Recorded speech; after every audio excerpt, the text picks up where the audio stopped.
Fala galera, aqui é o Paulo Aragão falando, sejam todos bem-vindos ao Giro Bitcoin, esse podcast diário que vai te informar no menor tempo possível sobre as últimas notícias que agitaram o mercado do cripto mundial. Na manhã de hoje, dia 28 de agosto de 2024, cada unidade do Bitcoin está na ordem dos $69.900, ou seja, a gente perdeu, pelo menos nesse momento, o suporte dos $60 mil americanos, isso graças a uma desvalorização nas últimas 24 horas de aproximadamente 4%. Vale ressaltar que no último dia 27 a gente chegou a bater os $62 mil e no último final de semana, no último dia 25, a gente chegou a bater até a marca dos $64 mil. Então a gente está novamente em um momento de correção no mercado cripto. Correção que a gente tem visto nas principais criptomoedas de uma forma geral, não apenas no Bitcoin. O Ether também está perdendo aproximadamente 4% nas últimas 24 horas, nesse momento cada unidade custando aproximadamente $2.500. Já os ETFs de Bitcoin Spot no dia de ontem interromperam uma super sequência positiva. A gente estava há mais de 8 dias consecutivos com saldo, com fluxo positivo, mas no dia de ontem a gente teve uma saída total de 1.290 Bitcoins. E no dia de ontem, o ETF que representou a maior saída não foi o da Grayscale, foi o da ARK 21 Shares, com mais de 1.600 Bitcoins de saída. Deixando agora um pouco o ETF de Bitcoin de lado, indo para o ETF de ETH, o dia de ontem representou um 9º dia consecutivo de saldo negativo. Ou seja, pela 9ª vez consecutiva, a gente teve mais saída do que entrada. Naturalmente, o ETF da Grayscale continua na liderança de saídas. No dia de ontem, foram mais de 3.400 Ethers de saída. Já de entrada, no dia de ontem, representou o da Fidelity, foi o maior, com mais de 1.400. Então, o dia 27 de agosto, a gente teve um saldo negativo de 1.270 unidades de ETH, o que em dólar americano deu cerca de $3.400.000. Vale ressaltar que é a primeira vez que a gente tem um fluxo de saída tão consistente assim, 9 dias consecutivos.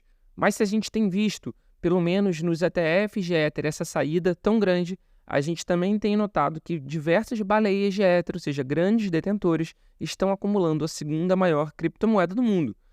E segundo alguns analistas, inclusive, esse preço pode ser está bastante próximo do fundo local do preço. As baleias de ETH acumularam mais de 200 mil unidades nos últimos 4 dias, o que equivale a mais de $540 milhões.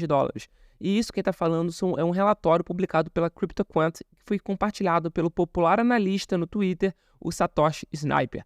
As compras de baleias ocorrem apesar do fraco impulso do preço do Ether, que viu o token cair mais de 4% justamente nas últimas 24 horas. Os traders frequentemente utilizam os padrões de compra dos grandes detentores para avaliar o sentimento em torno do ativo. As transações de baleias podem exercer uma influência significativa no preço de um ativo devido ao alto volume de capital. Ou seja, apesar da gente estar vendo sim uma queda no preço das criptomoedas, uma queda no preço do Ether, nesses últimos dias, as grandes baleias, os grandes detentores estão acumulando, o que demonstra um sentimento positivo no médio e curto prazo. Saindo agora um pouco do Ethereum e indo para um concorrente dele, digamos assim, entre aspas, a gente vai falar um pouquinho da Ton. A Ton é a Telegram Open Network e enfrentou uma forte queda na semana passada com a prisão do CEO do Telegram, o Pavel Durov, na França. E de ontem para hoje, na verdade, entre o dia 27 e o dia 28, teve mais um fator complicatório na rede da Ton. Aconteceu o airdrop da Dogs, que é uma meme coin que foi distribuída gratuitamente de acordo com o tempo de conta do Telegram que a pessoa tinha. Muita gente estava recebendo esse airdrop e o que aconteceu? A rede da Ton caiu e ficou mais de 7 horas fora do ar. A rede já voltou, a rede já está funcionando, mas esse problema de disponibilidade da blockchain da Ton por causa do airdrop da Dogs joga muita luz para o airdrop também do outro mini-app baseado na rede da Ton, que é o Hamster Combat. Segundo a equipe do Hamster Combat, são mais de 300 milhões de usuários. Se o da Dogs, que tinha menos gente, bem menos gente do que o da Hamster, causou a queda da rede por 7 horas, o que esse airdrop da Hamster pode fazer? Então vamos acompanhar de perto, porque isso, sem sombra de dúvida, pode impactar sim no preço da Ton. E para fechar o episódio de hoje, a gente vai falar um pouquinho das eleições dos Estados Unidos que vão acontecer em 69 dias.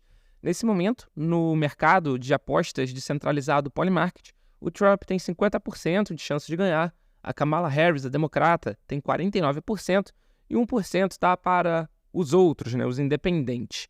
E vale ressaltar que recentemente a gente teve o RFK Jr., o Kennedy Jr., abandonando a sua campanha, se juntando ao Trump, e no dia de ontem o Trump adicionou justamente o Kennedy Jr. na equipe de transição caso ele ganhe. Isso, sem sombra de dúvida, é uma notícia bastante positiva para o mercado cripto de uma forma geral, porque o Kennedy Jr. ele é super entusiasta de cripto, ele foi o primeiro dos candidatos a começar a falar de Bitcoin, a falar de cripto, e o Trump tem adotado, sim, um discurso bastante crypto-friendly, inclusive participando de uma conferência de Bitcoin, a Bitcoin Nashville, que aconteceu nesse ano. E como o Kennedy Jr. tinha aproximadamente 4, 5% das intenções de voto de acordo com as pesquisas, esse apoio dele pode ser fundamental para uma vitória republicana nos Estados Unidos. Esse foi o Giro Bitcoin de hoje. Muito obrigado pela sua companhia. A gente já tem um encontro marcado aqui no nosso episódio de amanhã. Valeu!